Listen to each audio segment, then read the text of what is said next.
Good morning, everyone. Hope you all are fine and enjoying your online classes. Now, let's start today's class. But before starting our today's class, I would like to tell you that we had covered closure property, commutative property, associative property, and distributive property. So we have seen all these four properties in previous day lecture. कल के lecture में या फिर इससे पहले जो lecture हुए हैं उसमें हम लोगों ने ये four properties देख चुके हैं. तो now for today's lecture we'll see our next properties, which are zero property, multiplicative identity, multiplicative inverse, and also we'll see some questions based on these properties. तो आज हम लोग जीरो प्रॉपर्टी बारे में पढ़ेंगे और देखेंगे मल्टीप्लिकेटिव आइडेंटिटी क्या होती है और देखेंगे मल्टीप्लिकेटिव इनवर्स क्या होता है. इन सभी प्रॉपर्टी के बारे में हम लोग आज पढ़ेंगे. So let's start. चलिए, नाउ हम लोगों ने प्रॉपर्टीज 4 पहले ही पढ़ चुके हैं. सो अब आप पढ़ेंगे property number 5. Property number 5 is zero property. Now what is zero property? Zero property means product of zero with an integer is always zero. Meaning ये है कि अगर हम जीरो के साथ में किसी भी इंटीजर को मल्टीप्लाई कर रहे हैं, product means we are multiplying with zero with an integer, so it will always be zero. तो ऐसे suppose a is an integer, a कोई एक हमारा इंटीजर है. अब इस ए को हम मल्टीप्लाई कर रहे हैं जीरो के साथ में, तो हमें क्या मिलेगा? एक ये जीरो ही मिलेगा. Example, suppose example I am taking -8. Suppose I am taking example -8. Now I am multiplying it with 0. हम इसको 0 के साथ में मल्टीप्लाई कर रहे हैं, तो हमें क्या मिलेगा? 0. We'll get 0. So in this way we can say that when we multiply any number with 0, then we get 0. हमें वो नंबर 0 ही मिल जाता है. So this property is known as zero property. Zero property. ठीक है. Now next property is multiplicative identity. The next property is multiplicative identity. So अब ये क्या होता है? नेम से हमें पता लगा इसमें कुछ मल्टीप्लिकेशन होता होगा. अब आइडेंटिटी क्या है? चलिए ये देखते हैं. इसमें क्या है कि प्रोडक्ट ऑफ एन इंटीजर, कोई एक इंटीजर है उसमें हम मल्टीप्लाई कर रहे हैं वंस को. कोई एक इंटीजर, कोई एक नंबर है. When we multiply an integer with 1, then the result is always same. जो रिजल्ट मिलेगा हमेशा सेम आएगा. सेम मीन्स जो इंटीजर रहेगा वही नंबर ही हमें ऑब्टेन होगा. हमने क्या बोला? हमने ये बोला suppose a is an integer. A क्या है? ए एक इंटीजर है. इंटीजर मीन्स कोई ना कोई नंबर होगा, पॉजिटिव नंबर, नेगेटिव नंबर, या फिर 0 भी हो सकता है ये. तो इसको अगर हम मल्टीप्लाई करते हैं 1 से, अगर हम इसको 1 से मल्टीप्लाई करें तो हमें मिलेगा ए ही मिलेगा, जो हमारा इंटीजर है. ठीक है, इंटीजर इटसेल्फ खुद हमारा इंटीजर ही मिल जाएगा. दैट मीन्स एक से अगर हम किसी भी नंबर को 1 से मल्टीप्लाई करते हैं तो उस नंबर की सेहत पे कोई फर्क नहीं पड़ता है, वो पूरा नंबर वही का वही रहता है. So this is known as multiplicative identity. 1 को हम बोलेंगे मल्टीप्लिकेटिव आइडेंटिटी. सिमिलरली अगर हमारे पास एक क्वेश्चन, ये तो हमारा मल्टीप्लिकेटिव में हो गया. नाउ सिमिलरली अगर हम बोलते हैं एडिटिव आइडेंटिटी. एडिटिव, देखिए वर्ड देखिएगा ध्यान से. I am using here a word additive. Additive जैसे मल्टीप्लिकेटिव, वैसे हम यहाँ पे यूज कर रहे हैं additive. Additive. Now see carefully this word. Additive में आप देखिए क्या इसमें आ रहा है? ऐड है ना. तो इसकी मीनिंग ये है कि ऐसा कौन सा नंबर है जिसको हम ऐड करें तो सेम नंबर ही आता है. जैसे सपोज अगर हमारा ये ए है, ए इज एन इंटीजर. अब इसके साथ में हम क्या ऐड करें, इसके साथ में हम क्या ऐड करें कि हमें ए ही ऑब्टेन हो. तो इसके लिए क्या होता है? अगर हम 0 को ऐड करते हैं, yes, if we add 0 in a number, then we get the number itself. हमें वही नंबर ही ये मिलता है. ठीक है, तो 0 हमारा होता है additive identity. 0 is known as additive identity. Additive इसलिए क्योंकि 0 को हम ऐड करते हैं. ठीक है ना. तो इसको हम बोलते हैं एडिटिव आइडेंटिटी 0 को. And one is known as and one is known as multiplicative identity. One is known as multiplicative identity. One is known as multiplicative identity. ठीक है, ये मल्टीप्लिकेटिव आइडेंटिटी में हम ऐसे एग्जांपल ले सकते हैं कि हम क्या करें, suppose I am taking here 5 लिया, अगर हम 5 में 1 से मल्टीप्लाई करते हैं, ठीक है, तो हमें सिर्फ 5 ही मिलेगा, जो इंटीजर था हमारा वही मिल जाता है। ठीक है, देखिए ये 5 था तो ये हमें यहाँ 5 ही मिल जाता है। So 1 is known as multiplicative identity. देखिए आइडेंटिटी मीन्स होता है पहचान। इफ ये हमारी आइडेंटिटी मीन्स होता है पहचान, तो ये पहचान नहीं खो पाता है। जो हमारा इंटीजर होता है ये पहचान नहीं खोता है अपनी।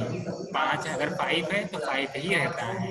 ठीक है, हम कोई भी अगर ये ऑपरेशन कर रहे हैं 5 है 5 ही रहेगा, तो आइडेंटिटी नहीं चेंज होती है। इसीलिए वो नंबर जो हम मल्टीप्लाई करते हैं और उस नंबर की आइडेंटिटी, उस नंबर की पहचान न बदले, तो that number is known as multiplicative identity and that is 1। उसे वो होता है 1। ठीक है, तो ये हमारा हो गया multiplicative identity.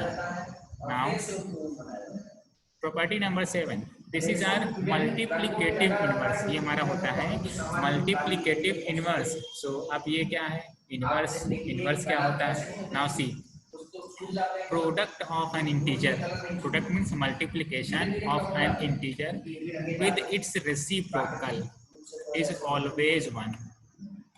Now a word you will see a word reciprocal। अब ये reciprocal क्या होता है, इसकी मीनिंग ये है, जो ये स्टेटमेंट हमने लिखा है ये है कि अगर हम किसी इंटीजर को उसके रेसिप्रोकल के साथ में मल्टीप्लाई करते हैं तो वैल्यू हमेशा 1 आती है, वैल्यू हमेशा 1 आती है। नाउ सी, ए हमारा एक यहाँ पे इंटीजर था, एक इंटीजर था। अब हमने क्या किया है कि ए का रेसिप्रोकल लिया है।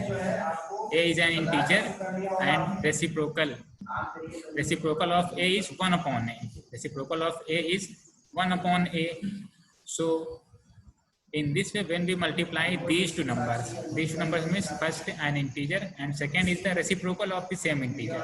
इन दोनों मल्टीप्लाई करते हैं, मल्टीप्लाई करने के बाद देखिए क्या आएगा। इसमें हम क्या कर सकते हैं, यहाँ पे ये a इंटू 1 अपॉन ए, तो ये a से a कैंसिल हो जाता है, ऐसे हम लोग डिवाइड कर देते हैं, तो डिवाइड करने पर क्या वैल्यू आती है 1। सो दैट मीन्स कि when we multiply an integer with its reciprocal then result is always 1। Result हमेशा 1 आता है। तो इस टाइप का जो भी हमारा होता है उसे हम बोलते हैं multiplicative inverse. This property is known as multiplicative inverse. Simple. चलिए लेट्स टेक एन एग्जांपल। चलिए एग्जांपल लेते हैं। Suppose I am taking here 5, हम 5 ही ले रहे हैं। अब रेसिप्रोकल ऑफ 5 का रेसिप्रोकल क्या होगा, तो देखिए रेसिप्रोकल मीन्स थोड़ा समझ लीजिए क्या होता है। तो सपोज हमारे पास यहाँ पे 5 है, ठीक है, हमें रेसिप्रोकल चाहिए, तो देखिए 5 को वी कैन हम right in this way 5 upon 1, 5 को हम 5 upon 1 लिख सकते हैं। तो रेसिप्रोकल मीन्स होता है कि जो न्यूमरेटर में है उसको हम डिनोमिनेटर में लिख दें और जो डिनोमिनेटर में है उसको हम न्यूमरेटर में लिख दें। ठीक है, तो रेसिप्रोकल अगर हमें किसी भी नंबर का लेना है, रेसिप्रोकल किसी भी नंबर का रेसिप्रोकल लेना है, तो हम उसमें क्या करेंगे, सिर्फ न्यूमरेटर को डिनोमिनेटर में और डिनोमिनेटर को न्यूमरेटर में। तो देखिए 1 नीचे है तो 1 को हम ऊपर लिख लेंगे और 5 न्यूमरेटर में है तो उसको हम डिनोमिनेटर में 1 upon 5। This is reciprocal. Now if we have a fraction, अगर हमारे पास कोई फ्रैक्शन है, fraction is 2 upon 5, fraction is 2 upon 5, तो अब इसका रेसिप्रोकल क्या होगा, इसका रेसिप्रोकल भी हम यही देख लें। क्या करेंगे, न्यूमरेटर को डिनोमिनेटर में और डिनोमिनेटर को न्यूमरेटर में। तो जो हमारा 5 ये नीचे था, इस 5 को हम लिखेंगे ऊपर अब रेसिप्रोकल के लिए, और 2 is in numerator, then we'll write 2 in denominator. This is known as 5 upon 2. 5 upon 2 is the reciprocal of 2 upon 5. So बस सिंपल सा है, हम ऐसे ही करेंगे। अब देखिए 5 है तो 5 का रेसिप्रोकल क्या हो जाएगा हमारा, this will be 1 upon 5, this will be 1 upon 5, this will be 1 upon 5. Now let's solve this 5 into 1 upon 5। तो हम लोग क्या करेंगे, हम लोग क्या करें, अब इसको सॉल्व करेंगे। देखिए 5 × 5 और 5 × 5 हमें मिल जाएगा। ये क्या मिलेगा, विल गेट 1, विल गेट 1, हमें 1 मिल जाएगा। देखिए यही है ना, 1 ही है। तो this property is known as multiplicative inverse. That means when we multiply an integer with its reciprocal, so this is known as multiplicative inverse and we get result 1। जब भी हम इंटीजर को उसके रेसिप्रोकल के साथ में मल्टीप्लाई करते हैं तो मल्टीप्लाई करने के बाद हमें 1 मिलता है। तो this property is known as multiplicative inverse.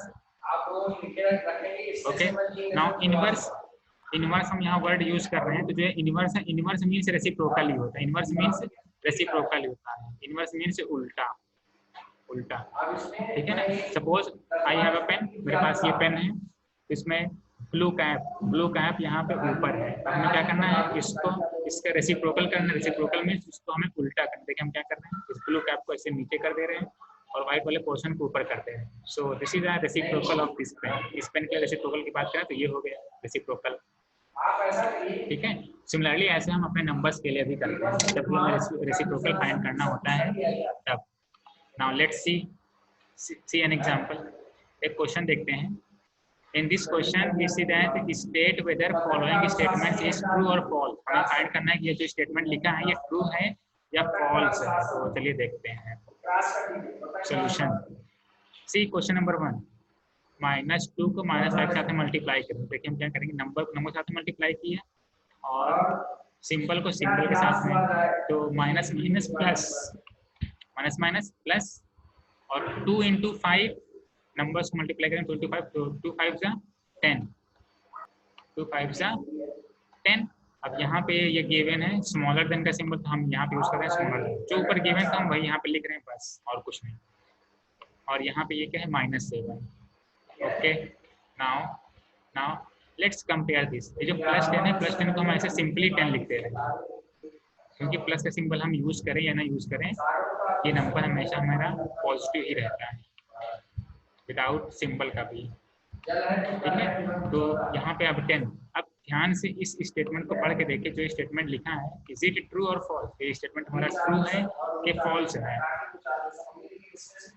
एक स्टेटमेंट ट्रू है कि फॉल्स है, तो 10 × -7 करेंगे। 10 की वैल्यू वैसे ग्रेटर होती है -7 से, है ना। दैट मीन्स हमारा ये होना चाहिए सिंबल में कि 10 इज ग्रेटर देन -7, ये होना चाहिए, तब हमारा ये ट्रू हो पाता है। सो दैट मीन्स जो ये वाला स्टेटमेंट था, ये स्टेटमेंट गिवन था, दिस इज फॉल्स। ये स्टेटमेंट था, ये this statement is false. Will write here false, ठीक है। हम यहाँ पे लिख देंगे false. Clear, okay. Now see second part. Second part के लिए हम क्या करेंगे, अब देखिए इसमें सेकंड पार्ट, इसमें क्या है, -1 × -2, इसको मल्टीप्लाई कीजिए -1 × -2, तो वही सेम चीज करना है, नंबर को नंबर के साथ में मल्टीप्लाई और सिंबल को सिंबल के साथ में। तो माइनस को माइनस साथ में किया तो माइनस में प्लस जाएगा, और 1 को 2 के साथ में करेंगे तो हमें मिल जाएगा 2 मिलेगा प्लस का, और यहाँ पे ग्रेटर देन का सिंबल यूज है तो ग्रेटर देन का सिंबल यूज करिए हमने, this is 1।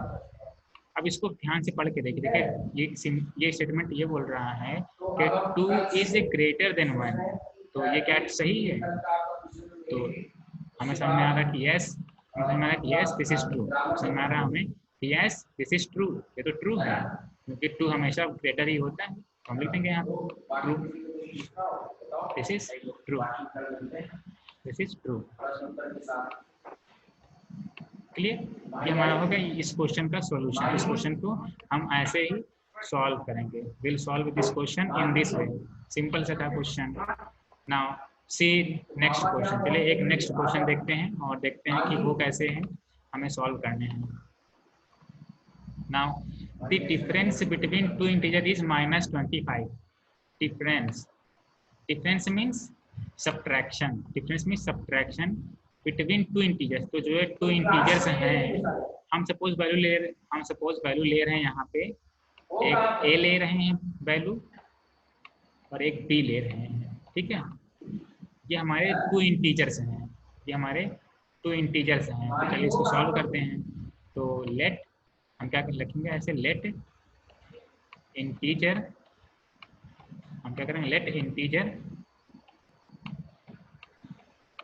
Equal to A and B, हम क्या करेंगे, इंटीजर हमारे हो जाएंगे A and B are integer, and B हमारे हैं integer. Now then after that will see that question में हम और देखेंगे आगे कि क्या गिवन है।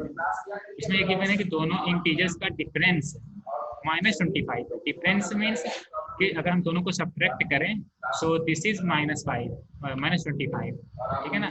तो अभी हमने लिया है कि ए एंड बी दो इंटीजर हैं, तो that means difference of these two integers, तो ए माइनस बी लेंगे, ए माइनस बी की वैल्यू आ जाएगी -25, ए माइनस बी की वैल्यू आ जाएगी -25 जो कि हमारे गिवन हुआ था। Now see, this is given that the difference between two integer is -25, तो हमने ये लिख लिया स्टेटमेंट, हमने a एंड b लिए थे इंटीजर्स, तो हमने क्या किया, a माइनस बी इसको लिए है इक्वल टू -25, ये गिवन था।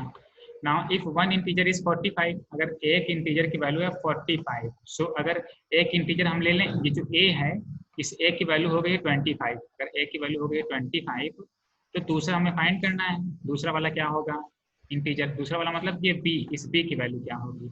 तो हम क्या करें, इस a के प्लेस पे, now on the place of a I am putting, on the place of a I am putting 45, एक इंटीजर की वैल्यू 45 है, ठीक है, एक इंटीजर की वैल्यू 45 है। तो अगर हम इसके प्लेस पे, a के प्लेस पे लिख रहे हैं 45, I am putting 45 on the place of a, then after that I am doing here -b, I am writing here -b.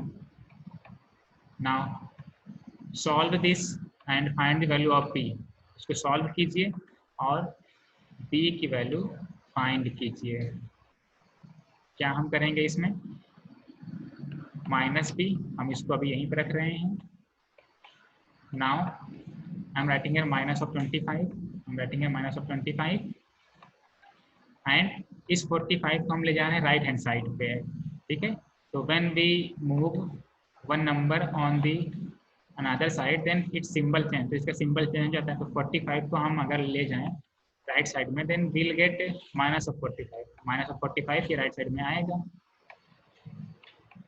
Let's solve this, -25 -45 will get 5 5 10, 4 + 2 6 and +1 7, will get -70, and here is -b. Now -b equal to -70, we can remove this minus, इस minus को हम remove कर सकते हैं। So we'll get b equal to 70, हमें क्या मिलेगा, b equal to 70, b की वैल्यू मिल जाएगी हमें 70। So this is our answer, b, जो हमें सेकेंड इंटीजर फाइंड करना था, सेकेंड इंटीजर हमारा क्या हो गया, वो 70 आ गया। दिस इज आवर आंसर, ये हमारा हो गया आंसर। Simple question. हमने क्या किया था, पहले हमने सपोज किया कि a and b there are two integers, and फिर उसके बाद डिफरेंस को हमने लिख लिया, डिफरेंस -25 था, उसको हमने लिख लिया। फिर उसके बाद हमने क्या किया, एक इंटीजर की वैल्यू a के प्लेस से 45 गिवन थी, तो वो वैल्यू हमने पुट किया। फिर उसके बाद वो वैल्यू पुट करने के बाद में देन ऐड सॉल्व दैट, हमने फिर उसको सिर्फ सॉल्व किया है बस, और कुछ नहीं किया, ठीक है ना। यहाँ 45 वैल्यू रखने के बाद में 45 -b, फिर हमने इसको सॉल्व किया, सॉल्व करने पे we get value 70, so this is our second integer. In this way we can find our solution. So hope you had enjoyed this, and if you have any confusion then you can ask me, I'll try to give solutions to all your questions. Thank you. अब देखिए हमने आप लोगों को ये solutions बताए हैं। अब ये बताइए कि इसमें आप लोगों में से, हमें पता तो है लेकिन